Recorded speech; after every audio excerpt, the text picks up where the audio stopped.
Okay, former police officer Nomia Ndlovu will remain in custody after the adjournment of her case to 14 October for arguments. Ndlovu denies all the charges against her. She's on trial for the murder of her lover, Maurice Mabasa, and 5 of her relatives in order to cash out on their respective insurance payouts. Ndlovu is also accused of planning to kill her sister Joyce and Joyce's 5 children. eNCA reporter Silindelo Masekane was in court. Let's go to her now this hour on the Midday View to get the latest of what happened today in court. Good afternoon, Silindelo. Can you tell us what took place today in court? Good afternoon, Roger. And yes, we find ourselves in the South Gauteng High Court where the trial of Nomia Ndlovu did resume today. She resumed back on the stand with cross-examination by the state prosecutor, who really delved into more details around the circumstances around the deaths of some of her relatives, as well as her former lover, her deceased lover, rather.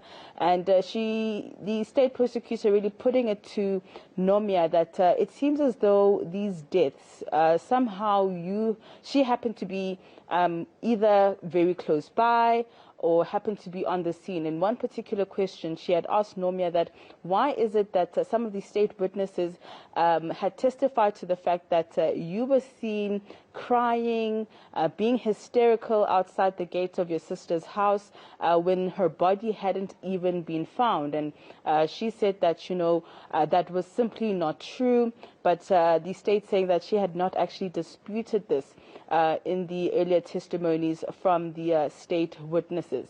So it was put to her that it just seemed as though that whenever there was a death in the family, she somehow was linked to it. Let's take a listen.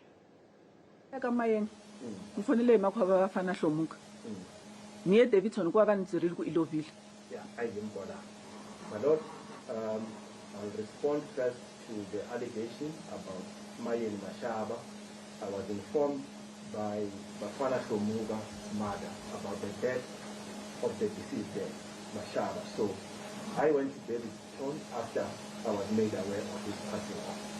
Ya Audrey Somisa iseswane sukura kusungula andrinaye and akomele mali hileswi nga endla ntlhelela a ni heleketa mali loko ni ta fika ni vona leswi swi nga tolovelekangiki.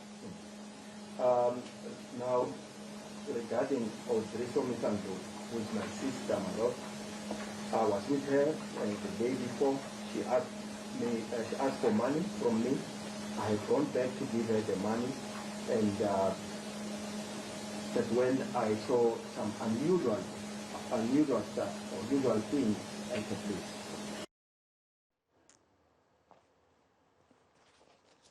So I understand cell phone records, Silindelo, came up in court earlier today. Can you tell us about what references were made in relation to cell phone records? Certainly. So much of the evidence, Pradan, that the state prosecution is working with is circumstantial. But what they did bring forth today are some of those cell phone records dating back to 2018, and specifically asking her why it seems that she was in contact with an alleged hitman who has actually also turned state witness as well. She, came up with a number of reasons saying that she's actually friends with the sister of this alleged hitman, and when she couldn't get a hold of her friend, then she would contact the brother who's the alleged hitman, Jabu Kunene. And these two in particular have actually turned state witness. And so there was a lot of reference being made as to why she was making so many calls, the duration of the calls, the cell phone towers where she was at when she was making these particular calls, trying to drive it forward, trying to drive the point and to show the court that she was in contact with some of those state witnesses who have come forward here to the court to say that she had called them, she had made plans to kill some of those that we know are deceased right now. So let's just take a listen to that particular part of the proceedings. There was 12 phone calls between your number and the hitman that you hired, Mr. Njabulo Vincent Kunene, on the 8th of February 2018. Siku leri nga landzela loko ya mahlweni hi 8 February 2018 a ku ri na ti-call to ringana 12 exikarhi ka wena na nkati liya u nga yi xava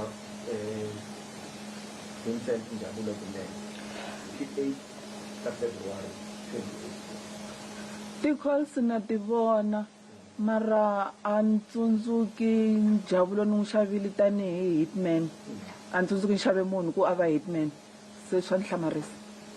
I do see the call. I have no problem with the call between me and Vincent Ndlovu, but I've never hired him as a hitman. Silindelo, finally, the matter has been adjourned, so what's next? Certainly, sir, the matter has been adjourned, Dan. And just to make reference to, I know if many of our viewers have been following the matter on social media, over the past couple of weeks, you'd have seen how there've been references being made to her demeanor, her look as well. And today was quite a stark difference, I must say, in terms of what we've been seeing over the past couple of weeks. She seemed much more calmer today. At some point, she did get emotional when it was being put to her, each and every count of murder that was being put to her. At some point, she had an outburst saying, what, if the court says that I've done these things, then I've done them. But the court had to remind her that the court does presume her innocent, and that it was up to the state to prove, the onus was on the state to prove that she was guilty of these crimes. But the cross-examination, rather, has concluded today. There was no re-examination by her lawyer, and so the matter now then is postponed to the 14th of October for arguments, and the matter will resume in Palm Ridge. Yeah, interesting. And let's not forget, last week they had to cut the hearing short on Thursday because she felt unwell, but she didn't look ill-disposed today at all. Thank you very much, Silindelo Masekane, in court here, Johannesburg, South Gauteng High Court in that.